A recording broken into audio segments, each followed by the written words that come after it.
জুলাই আন্দোলনের দলমত নির্বিশেষে সবাইকে এক কাতারে দেখা গেলেও ৬ মাস পর আন্দোলনের ক্রেডিট নিয়ে চলছে টানাপোড়েন। আন্দোলন কর্মসূচি কারা লিখে দিয়েছে, সমন্বয়করা কার আশ্রয়ে ছিল, ডক্টর মোহাম্মদ ইউনূসের সঙ্গে কার মাধ্যমে যোগাযোগ হয়েছিল, এমন নানা বিষয়ে ছাত্র শিবির নাকি বৈষম্য বিরোধী ছাত্র আন্দোলনের নেতাদের মধ্যে চলছে লড়াই। এ নিয়ে তোলপাড় চলছে সামাজিক যোগাযোগ মাধ্যমেও। জাতীয় নাগরিক কমিটির মুখ্য সংগঠক সার্জিস আলম বলেন, ক্রেডিট দাবি করে নীতির ব্যত্যয় ঘটিয়েছে শিবির। এ নিয়ে লড়াইয়ে অভ্যুত্থানের স্পিরিট নিঃশেষ হবে। যখন এরকম একটা রাজনৈতিক বা পলিটিক্যাল একটা আহ্বায়ক স্ট্রাকচার হবে, এখানে কিন্তু স্বাভাবিকভাবেই একটা পলিটিক্যাল নেগোসিয়েশন হবে। তো এই নেগোসিয়েশনের জায়গায় আবার এমন কিছু হয়েছে যেটা ইন্টারনাল ফোরামে থাকার কথা ছিল, কয়েকজনের মাধ্যমে সেটা সোশ্যাল মিডিয়ায় এসেছে, যেটাকে আমরা কখনোই মনে করি না যেটা হওয়া উচিত ছিল।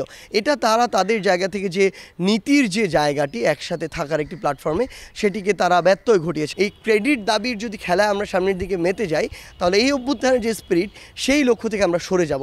আসিফ মাহমুদই প্রথম ডক্টর মোহাম্মদ ইউনূসের সঙ্গে যোগাযোগ করেন বলে দাবি করেন তিনি। আসিফ মাহমুদ ওই জায়গাটিতে প্রথম যোগাযোগ করছিল, এবং শুধু ওই জায়গায় নয়, আমাদের ধরেন ইউএনের অফিস থেকে শুরু করে অন্যান্য বিভিন্ন জায়গায় আমি গিয়েছিলাম, নাহিদ গিয়েছিল, হাসনাত গিয়েছিল, উমামা ফাতেমা গিয়েছিল। আর কোনো পক্ষের একক উদ্যোগে আন্দোলন সফল হয়নি বলে জানান নাগরিক কমিটির সদস্য সচিব আক্তার হোসেন।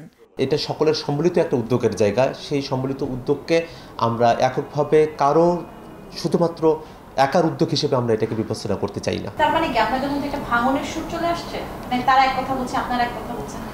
রাজনৈতিকভাবে ছাত্র শিবির তারা আলাদা সংগঠন, গণতান্ত্রিক ছাত্র শক্তি তারা আলাদা সংগঠন ছিল, বৈষম্য বিরোধী ছাত্র আন্দোলনের একটি কমন প্ল্যাটফর্ম ছিল। এই প্ল্যাটফর্মের মধ্য দিয়ে একটা আন্দোলনের সূচনা হয়েছে। বাংলাদেশে অনেকগুলো রাজনৈতিক দল রয়েছে, প্রত্যেকটা রাজনৈতিক দলের নিজস্ব বয়ান রয়েছে, তারা নিজেদের বয়ানে রাজনীতি করছে।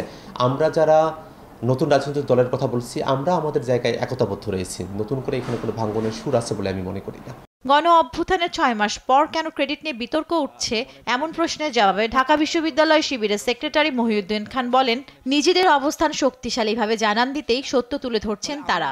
এটা ক্রেডিট ভাগাভাগির কোনো বিষয় নয়, বরং যার যে স্টেক ছিল সেই স্টেকটা ক্লেম করার একটা বিষয়। আমরা নিজেদের অবস্থানকে শক্তিশালীভাবে তুলে ধরার চেষ্টা করছি। দেখুন, আপনারা দেখেছেন যে যেই আলোচনাগুলো আসছে, পরবর্তী রাজনৈতিক পরিস্থিতি কি হবে এবং পরবর্তী রাজনৈতিক বাস্তবতা কি হবে, এই বাস্তবতাকে কেন্দ্র করে পাবলিক স্ফিয়ারে অনেক কথা শোনা যাচ্ছে। প্রত্যেকেই তার অবদানকে তুলে ধরার চেষ্টা করছেন, ফলে আমরা মনে করছি যে আমরা কেন এটা করব না।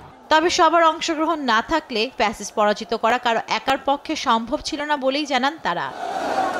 জান্নাতুল মোহনা, দেশ টিভি, ঢাকা।